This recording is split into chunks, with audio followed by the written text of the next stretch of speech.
Welcome to the State of Affairs. We are having conversations that matter in partnership with Serbian Radio Chicago. Very pleased to welcome Kit Klarenberg today, and he is an investigative journalist who writes fabulous pieces for many outlets. Lately, the one that struck my curiosity was for the Gray Zone. But before we dive in, Kit, welcome. Hey, how's it going? Going very well, and I'm happy to also tell our listeners that you are based in Belgrade, and I would love to know how that came about. Oh, well, I mean, I visited the city many years ago and fell in love with it. There is a Russian saying, poorly translated, which it means in English, Russia cannot be understood with the mind alone. And I kind of felt that with Serbia and indeed Belgrade. So yes, here I am.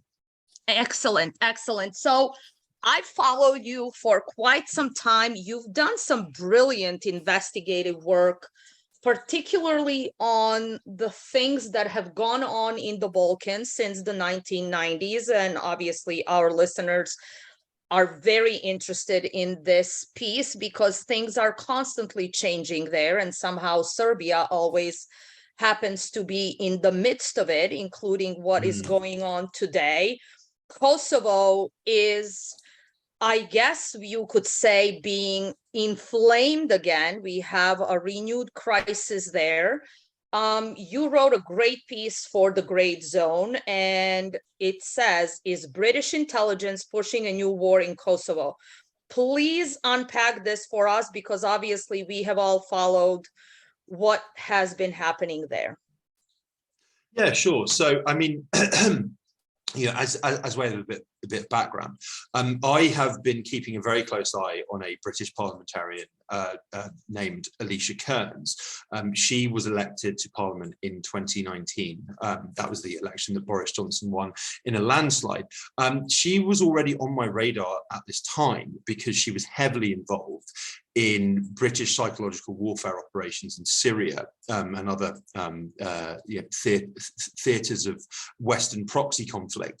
So, I mean, during the war in Syria, Britain ran a variety of covert information warfare campaigns at the cost of millions to destabilize the Assad government, to convince Syrians and the Western citizens that the genocidal CIA and MI6 backed jihadist groups who were pillaging the country were a moderate alternative, and deluge the media the world over with pro-opposition propaganda.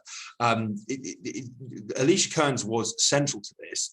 These efforts were managed out of something known as the Counter-Daesh Communications Cell, and she sat at the head of it for some years, having previously served as a Ministry of Defense press officer. Now, her involvement with these operations was it is in itself suspicious, because there is an internal Foreign Office review found that they were poorly planned, probably illegal, and cost lives, quote unquote. And it seems there was no accountability in any of this. It was just throwing crap at the wall and seeing what stuck. Sorry, and yeah, an enormous number of very well-known initiatives arose out of this, including the rather controversial bogus humanitarian group, the White Helmets. So yes, I was already keeping an eye on her. Rather suspiciously, after being elected to Parliament, there was a concerted cleanup of her web footprint, and so all references, or well, 99% of the references to her engaging in this activity were purged. If you look at her LinkedIn today, there is no reference to anything she did after leaving an elite British university and going into Parliament. And so when she, I believe it was on July 4th, she issued this extraordinarily belligerent speech in the House of Commons, so the British Parliament, and was going all in on Serbia as this center of election meddling and organized crime, disinformation, terrorism, and destabilization, all these imperialist buzzwords spanning the Balkans and beyond. And she was talking very much about London taking decisive action in response to these alleged threats. Going above and beyond what the US was saying at this time, which we can get into, but she was openly calling for the deployment of peace, of quote unquote peacekeepers throughout the region to counter the threat supposedly posed by Belgrade. And she also made an incendiary claim, which was that the Serbian government is providing terror groups in Kosovo with weaponry and funding, and this is being stored in the Orthodox churches throughout the region in secret. Yes. And this is known to the NATO's Kosovo force in Kosovo, but no action had been taken. Now that in itself, set alarm bells ringing, because she is a very well-connected political operator with ties, yes, to the Ministry of Defence, to British intelligence, who has been involved in psychological skullduggery, fomenting war overseas, manufacturing consent for Western intervention overseas. So that's very notable. It was also notable to me that within 24 hours of her making this allegation in Parliament, and that's no small thing. A prominent parliamentarian and also a member of Parliament's Defence Affairs Committee making a charge like that. A spokesperson for KFOR stated that there was no truth whatsoever to her allegations. This is in the context more widely, and as I have previously written about, of Britain seeking to create a second front in the war in Ukraine, in the Balkans. They have been at this since day one. At the start of this year, I wrote for my personal Substack an article on how British psychological warfare operations in Bosnia and Herzegovina were threatening all-out conflict, and my suspicions have been amply confirmed, ever since, in particular by Keane's pronouncements.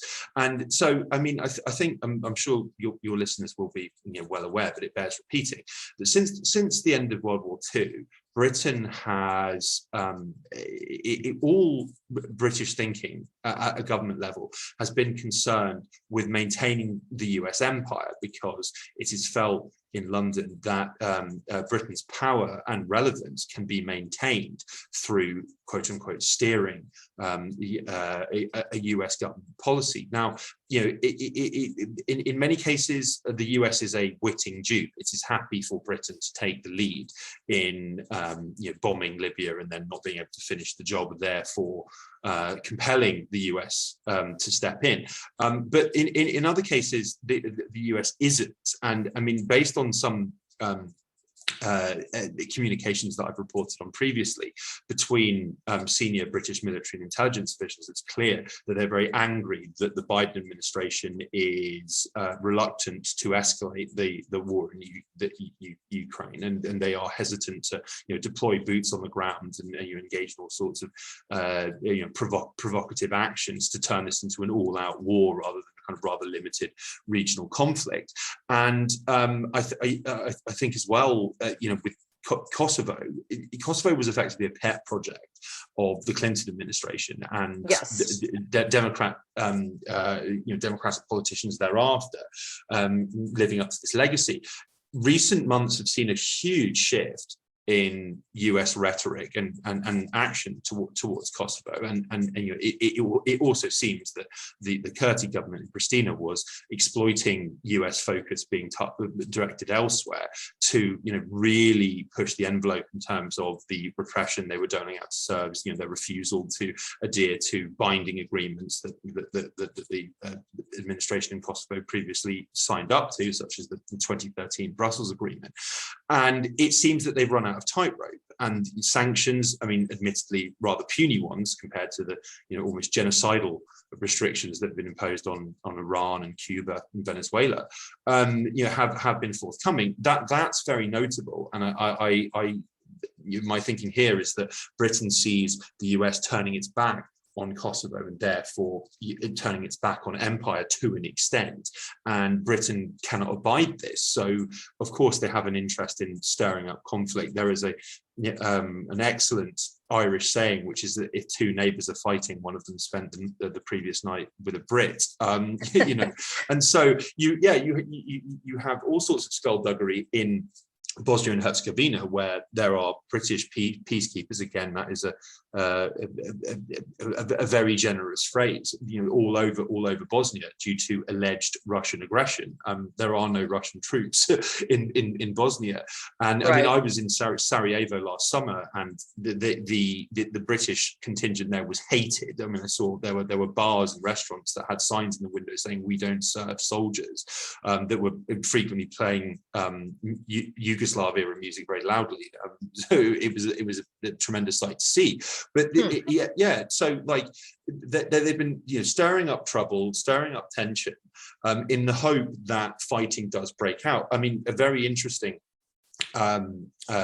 development last year, of course, following the Bosnian election, was that the Bosnia's high representative Christian Schmidt changed the country's voting system after votes had been cast but before they'd been counted. Now, this move almost inevitably led to increased calls for secession within Republika Srpska.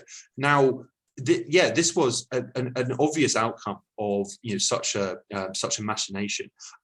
Who encouraged Schmidt to do this? Oh, it was the British. Right, interesting. And so, yes, they have created a problem which now, you know, needs to be solved. You know, London is, of course, hoping that the US will pull their chestnuts out of the fire and or, you know, extinguish the blaze that they've created. And then now we see this in Kosovo as well. It is deeply concerning. And I mean, despite the fact, and I mentioned this in my article, despite the fact that, yes, we have KFOR robustly repudiating what Kearns alleged about, yes, Orthodox churches being these centres of terrorism. We have the British ambassador to Kosovo, Nicholas Abbott, openly stating in an interview with local Kosovo media that what she was saying was nonsense. And, you know, going so far as to say there's no way that her position on the Defence Committee would have granted her this privileged information. There's no evidence for this. And I mean, I actually think that there are echoes in that of what happened during the wars in the 90s, where the British government was at least, you know, publicly committed to a policy of non-intervention, but then you have every conceivable military and intelligence entity under the sun, managed by London, engaging in all sorts of skullduggery, without apparently elected lawmakers being aware of what they were doing. I've recently been delving into some of the official reports about the Srebrenica incident, and there are multiple references to a covert British military unit being active in the area at the time, and then the British government refusing to admit or release any information about what they were actually doing there. Now, which is, you know, deeply suspicious. But I mean, I strongly suspect that yes, that the British government wasn't fully aware of the extent of this. I again mentioned in the article that you know, Abbott, the aforementioned Abbott,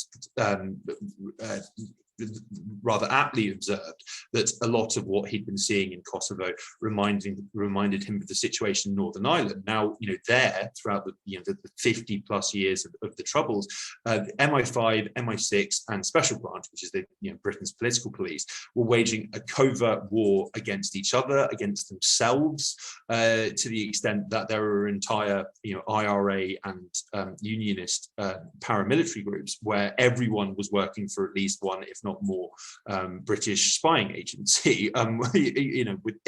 So yeah, I mean, just pure chaos. Now, I absolutely wouldn't put it past the British in this context to be faking our arms shipments to North Kosovo in the hope that chaos erupts, because in that chaos the prospect of US intervention of some kind is heightened. Well, I have on that note recently had a really in-depth interview with Colonel Doug McGregor, and he mentioned something fascinating, in fact, regarding Kosovo and Ukraine, is that the Americans have noticed that some of the weaponry that is being sent to Ukraine ends up in Kosovo and is from there being sent and arming some people that Americans certainly do not want armed. So, I mean, obviously, Kurti is playing a huge role right now, which, let me tell you, and I'm sure you know that, for us Serbs is just incredible to comprehend that now this Albin Kurti is somehow a central figure who nobody can rein in.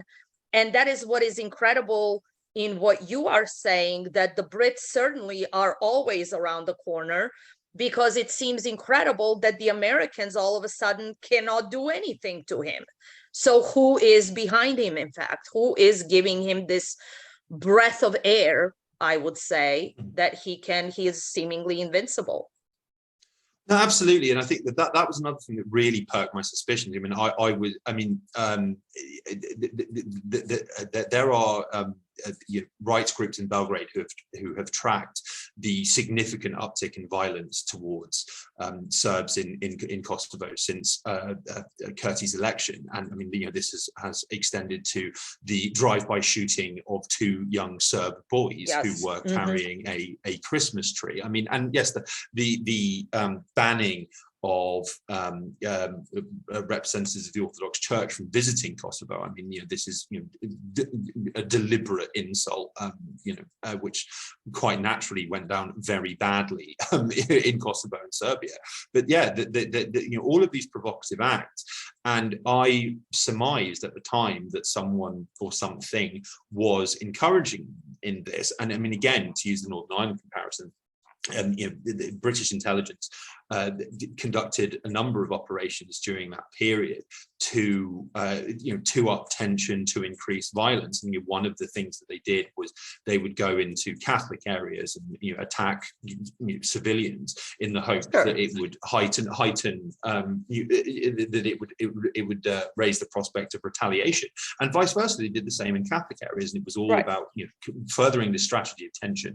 And the fact that that Kurti was doing this and continued this path despite the condemnations of US and EU officials. I mean, that in itself, is, I'm sure I don't need to tell you, is a completely remarkable development. I mean, some of the rhetoric by senior US officials is just unthinkable. I mean, I first traveled to Kosovo about 5 years ago, and I'm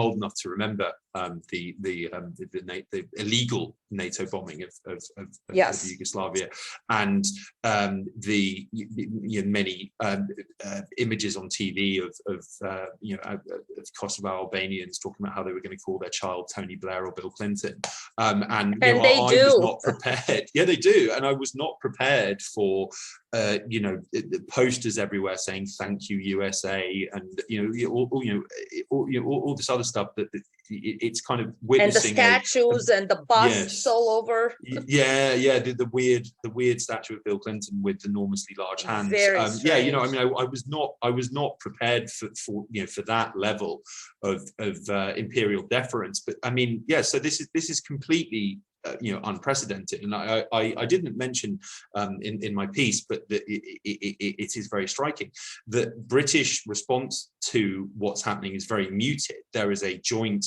statement that was put out by London in conjunction with Paris and Washington that condemned the Kurti government for forcibly removing Serbs from municipal buildings and called for a peaceful negotiated resolution to the settlement. But at the same time, British military cooperation with Kosovo has, if anything, increased. I mean, it was not long ago that soldiers, Kosovo Albanian soldiers, were dispatched to the Falklands. I mean, what could be more imperialist than that? And so, my suspicion what it was from pretty much from the moment that Kurti was elected and all of this stuff started happening, that he was being encouraged in it. Now, I mentioned in the article that there is a secret British intelligence operation called Strengthening Positive Peace in Kosovo, which ran from 2020 to 2022, and London spent 5 million on it, which should tell you something. I mean, they wouldn't be investing that money without a hope of return. And its ostensible objective was to increase support for Pristina among North Kosovo Serbs. But you could argue was a benign end, I suppose. But you're looking at the details, it's very clear that this was to be achieved by convincing Serbs in Kosovo to forsake their motherland and embrace this kind of wider local Kosovan identity. Now, again, to use a Northern Ireland analogy, this would be a very effective means of sponsoring violence towards ethnic Serbs in Kosovo would be a very effective means of making people in the region potentially reject Belgrade, because by fostering this sense of helplessness, like, well, the Serbian government's not going to protect you, and it can't. So, just accept the fact that you are a guest in someone else's country. And again, this was the objective in Northern Ireland. It was to force Protestants to force Catholics to accept that this was a Protestant land run in Protestant interests. And well, hey, if you want to live here, that's fine, but you have to accept that. It's so. I kind of considered this wave of violence to be a kind of morbid companion piece to strengthening positive peace in Kosovo and Serbia. And I mean, I've included some screen grabs from the secret classified documents which are related to this project. There's all sorts of very, very concerning references to keeping Britain's role in the conspiracy totally secret, to briefing organizations and individuals who are involved on how to represent the project's funding if they're asked, making them sign non-disclosure agreements, and also having a detailed plan for evacuating in the event of exposure, which included destroying any and all data related to the project. This is quite clearly not benign. Right. This is quite clearly something that's quite concerning. Well, just a couple of notes, and I don't know if you picked up on this a couple of weeks ago, Albanian Prime Minister Edi Rama actually had Bill Clinton visiting, and he took him around to introduce him to all of the kids and young men and women who were named Bill and Hillary and Clinton and Joe and Madeline. It was very spectacular, I have to say, to watch. As you said, that display of colonial, craziness and insanity that has been going on with the Albanian population. But on the note of the Brits consistently being involved, and I've heard that in another way, if two fish are fighting on the bottom of the ocean, a Brit is around.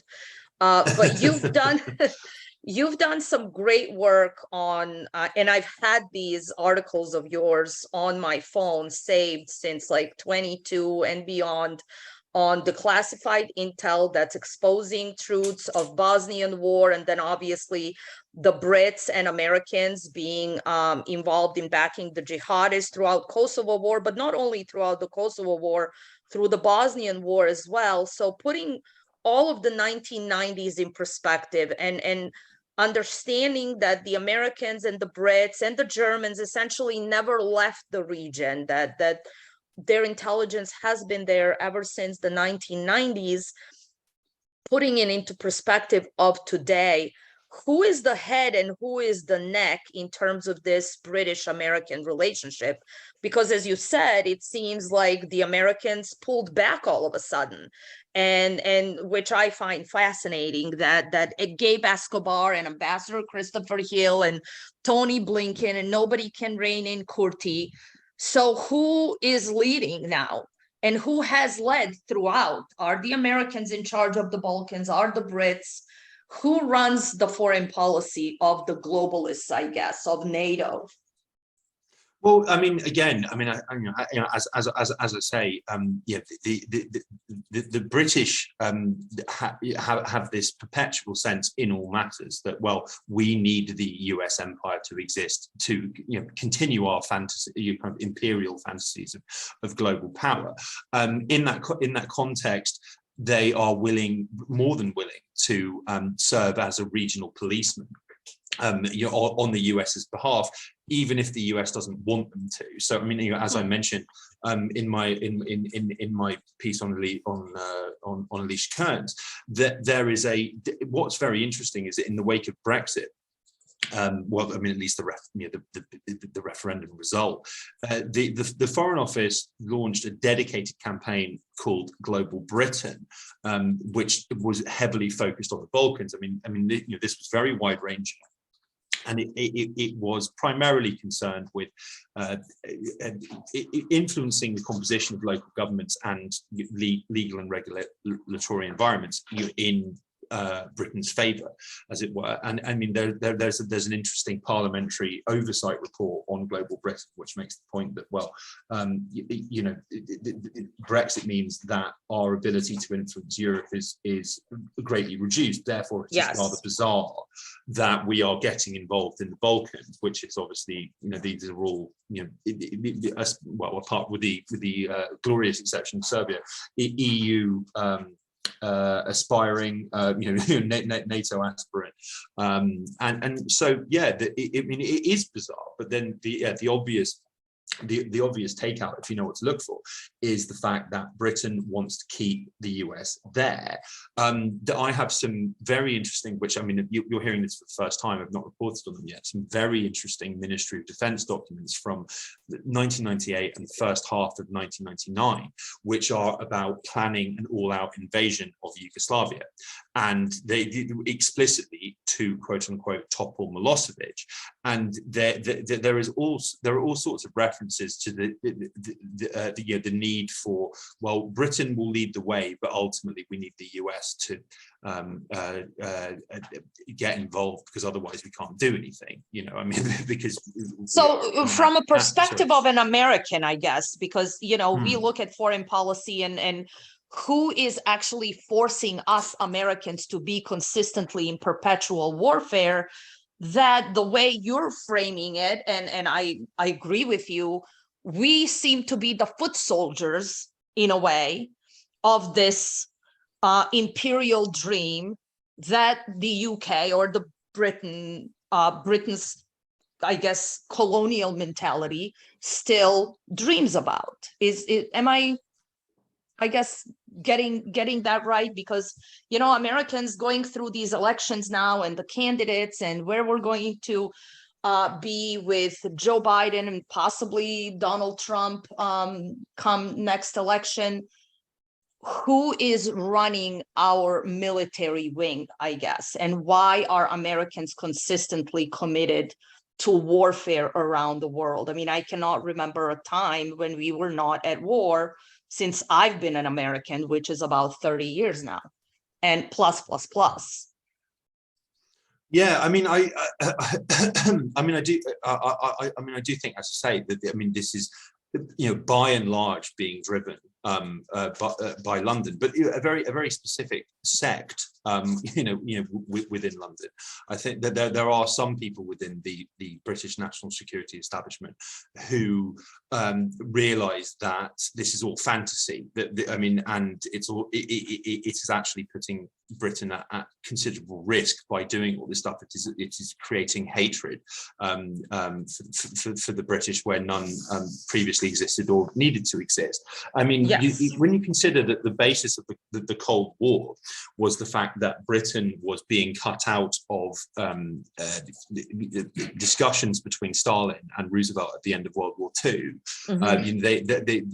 they had a vision of a world that was based on spheres of influence. So, the US' sphere of influence would be the Americas and parts of Asia, and the Soviet sphere of influence would be Europe. And Britain was completely cut out of this.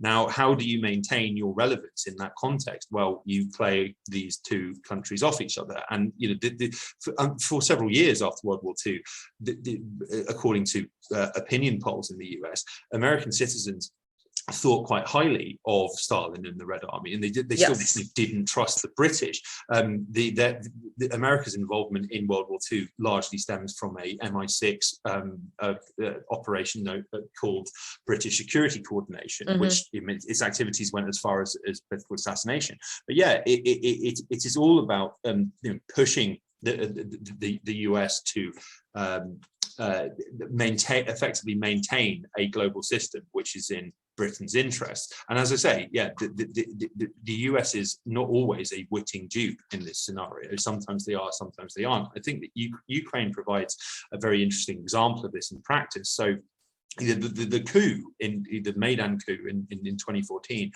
was an NED, National Endowment for Democracy, an avowed CIA front. That was a CIA operation. But with Victoria Nuland handing out muffins. Yes, motivational cookies, and the John McCain appearing next to hardened neo-Nazis, talking about democracy and freedom. That despite being a US operation, at least theoretically, it came at a time that the Obama administration was attempting what they called an Asia pivot, and once it happened, Obama was very, very, very careful to not let things escalate there. And it was what was known as the Obama Doctrine, which stated that Ukraine is not a core US interest, but it is a core interest of Russia's, and it is better that we are not at loggerheads. I mean, this is coming from someone who eagerly and at times jokingly pursued an absolutely appalling campaign of drone assassination. Yes. And ended up killing enormous amounts of innocent people for no reason.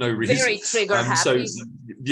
So I mean that's quite significant. But in the wake of Maidan, there were numerous British operatives on the ground who were effectively pushing for all-out war with Russia. And these same operatives, based on documents and communications that I've reviewed and reported on, are now up in arms about the fact that Biden doesn't want World War III.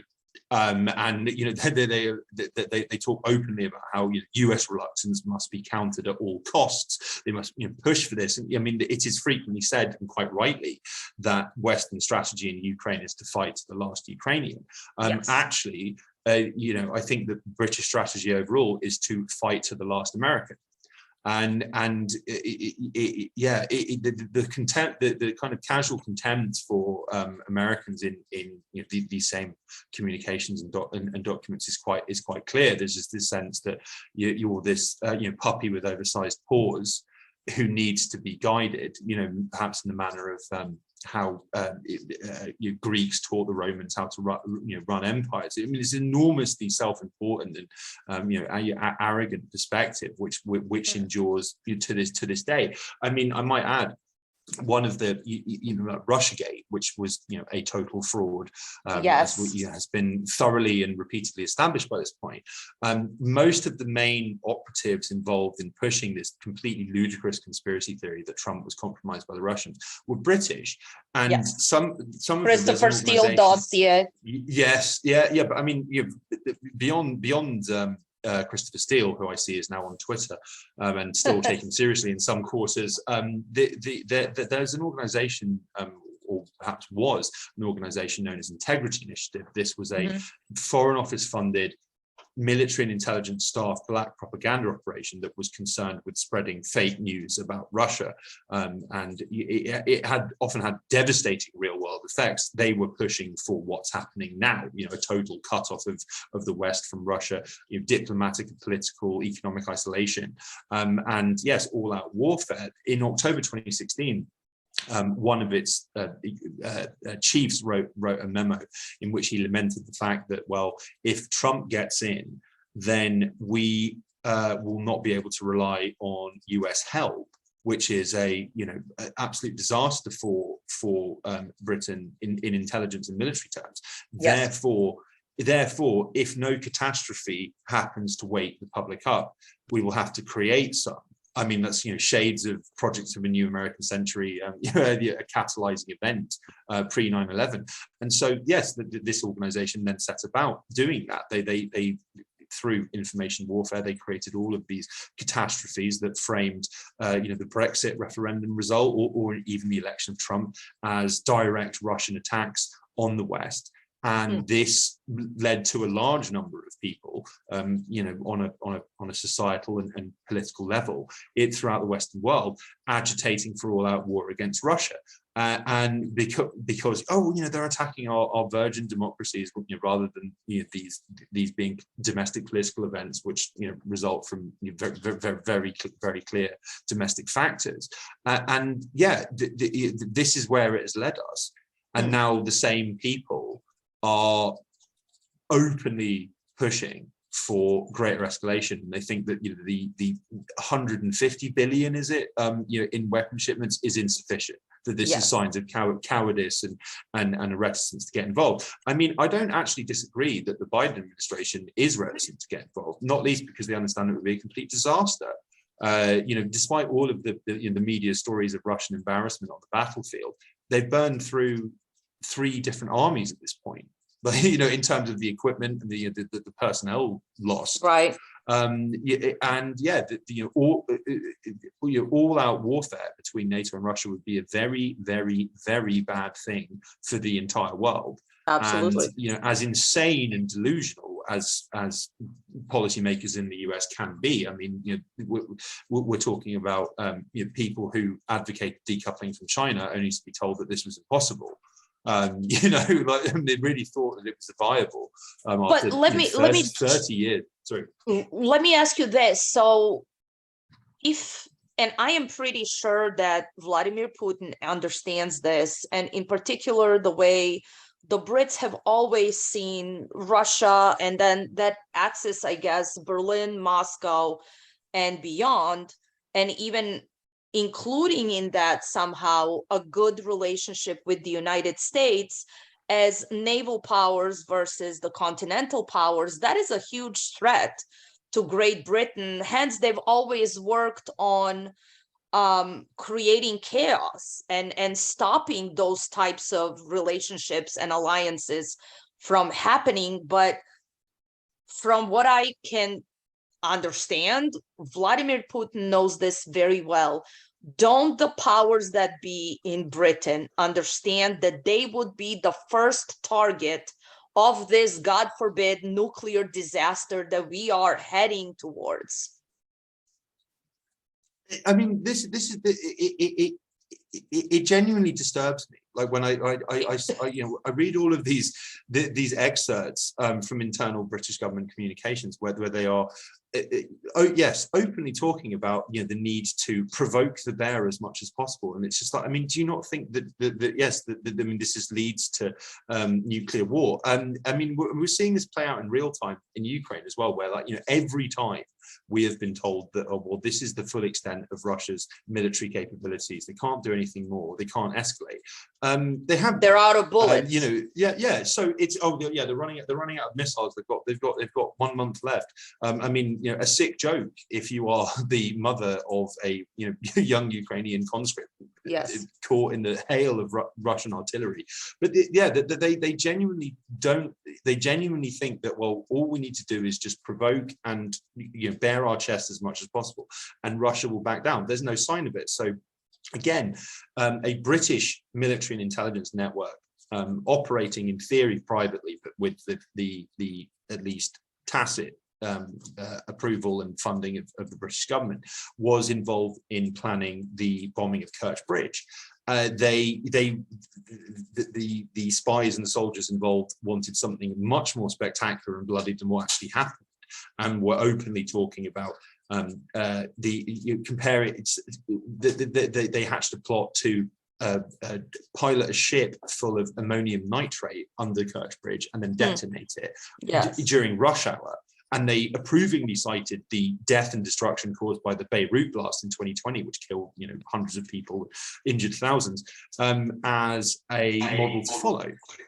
And then when the Kerch Bridge bombing actually happens, what's Russia's response? Oh, it starts actually bombing Ukrainian cities for the first time. Right. And and then every single kind of rather flaccid strike there has been on Russian infrastructure or Russian territory since then has led to a huge escalation. The bombing, the precision bombing of the SBU headquarters in parts of Ukraine and that sort of thing. Like quite clearly they are being restrained, and the the fact that they haven't used nukes yet is not a guide to whether they will be used in future. But I mean, yes, Britain seems to be taking the view that, oh well, I won Russian roulette once, therefore it's safe. I mean, it's just completely insane. crazy. It is completely crazy. And from what I understand from very good sources is that Poland is eyeing to get in and literally just waiting for a green light from Washington. That was last I was told 2 days ago, which Poland sometimes, I know that probably 80% of Polish people are against this, but then obviously their government is capable of infinite stupidity if this is indeed what they're planning on doing. Oh yeah, I mean, I think the Polish government has, I mean, throughout the centuries has a consistent track record of being delusional about its own capabilities and strength and power. Yeah, I mean, it has been branded Russian propaganda, but the signs are very clear, and they're often on on Polish state TV that that Warsaw is planning to formally or informally absorb territories in Western Ukraine that were given to Ukraine by Stalin following World War II. They have a huge, they have an agenda here. They see their relevance and power and significance increasing all the time as a result of bordering Ukraine. That border effectively doesn't exist anymore. So I hear.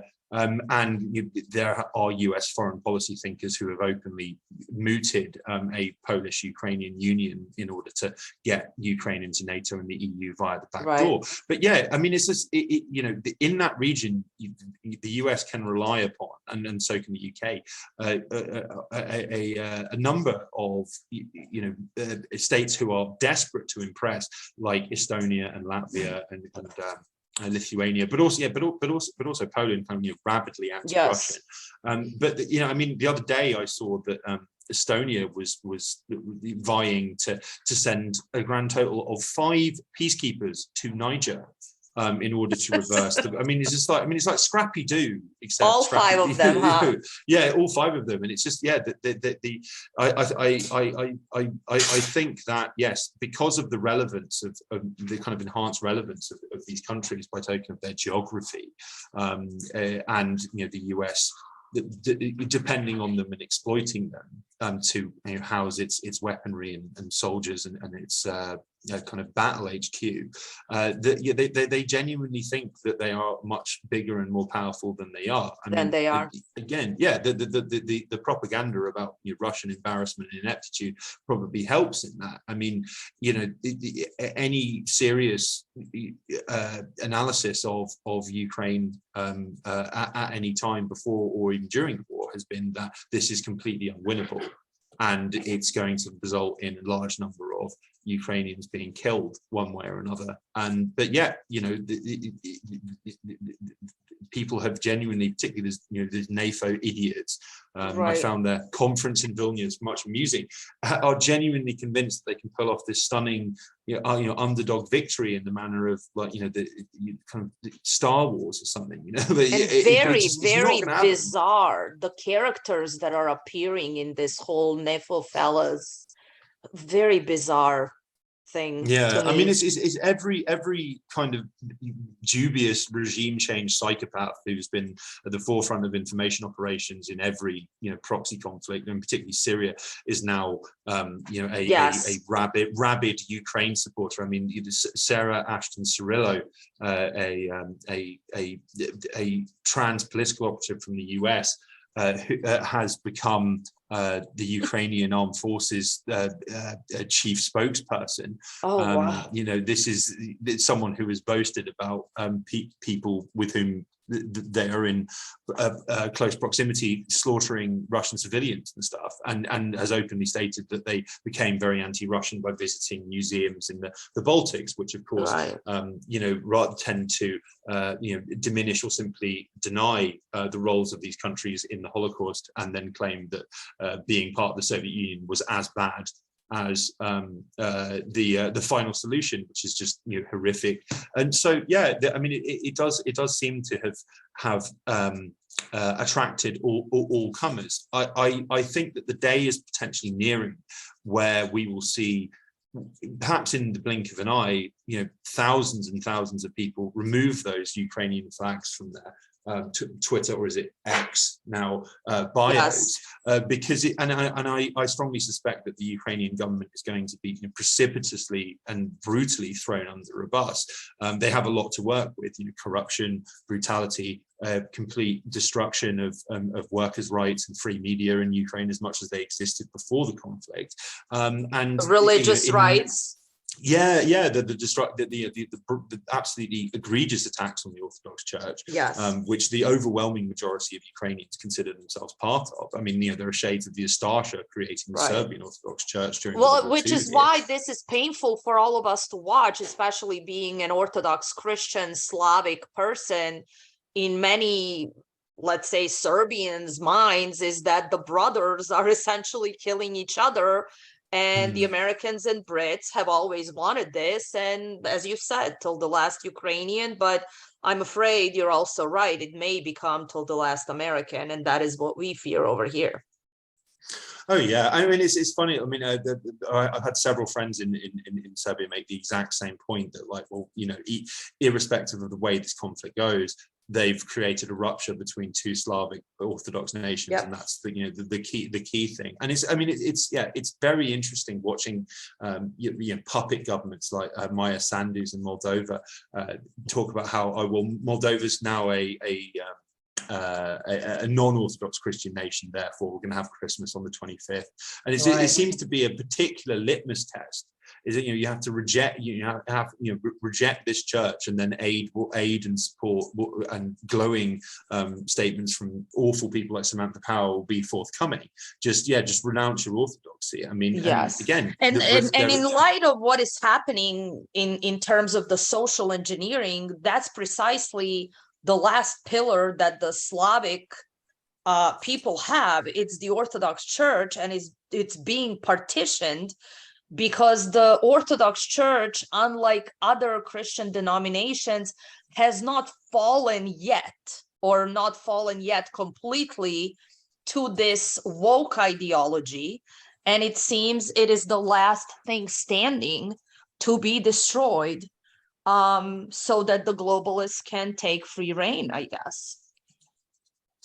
Oh yes, I mean, and it is no surprise that, I mean, if you can go over WikiLeaks cables, dating back many years, where it is openly discussed that pro-LGBTQ plus whatever groups in places like China are openly supported by the CIA. It's a wonderful means of dividing people, of creating tension, of creating turning neighbors against one another, and then anything standing in the way of that agenda, such as the Orthodox Church, needs to be destroyed. And I think that again, I saw this during the pandemic. Very interesting being on the ground in the Balkans during that time, that there are a large number of people who could not plausibly be accused of being anti-vaxxers, including doctors and scientists themselves, who genuinely took the view that if the government tries to vaccinate my kids, I'm going to take up arms.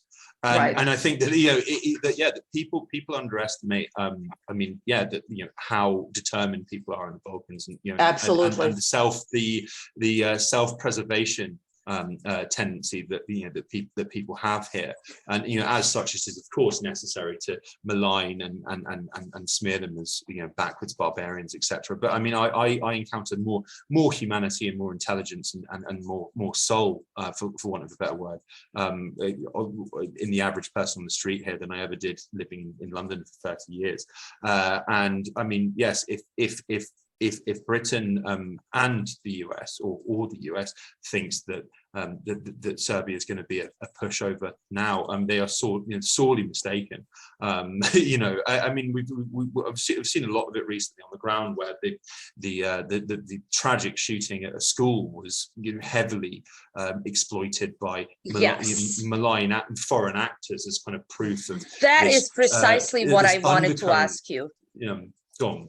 That's precisely what I wanted to ask you as we're closing this. I wanted to pivot back to Serbia and to these events in Kosovo. And yes, we both agree that Ukraine obviously is not going well for the powers that be, and they're looking to open up another front, and Balkans obviously always very fertile ground for this, and Kosovo being at the center of it.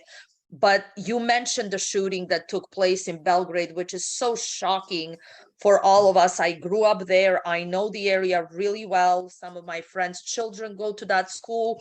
What actually came about in a crazy turn of events, I have a picture from 1993 New Year's Eve party with the father of the alleged kid shooter who shot up a school.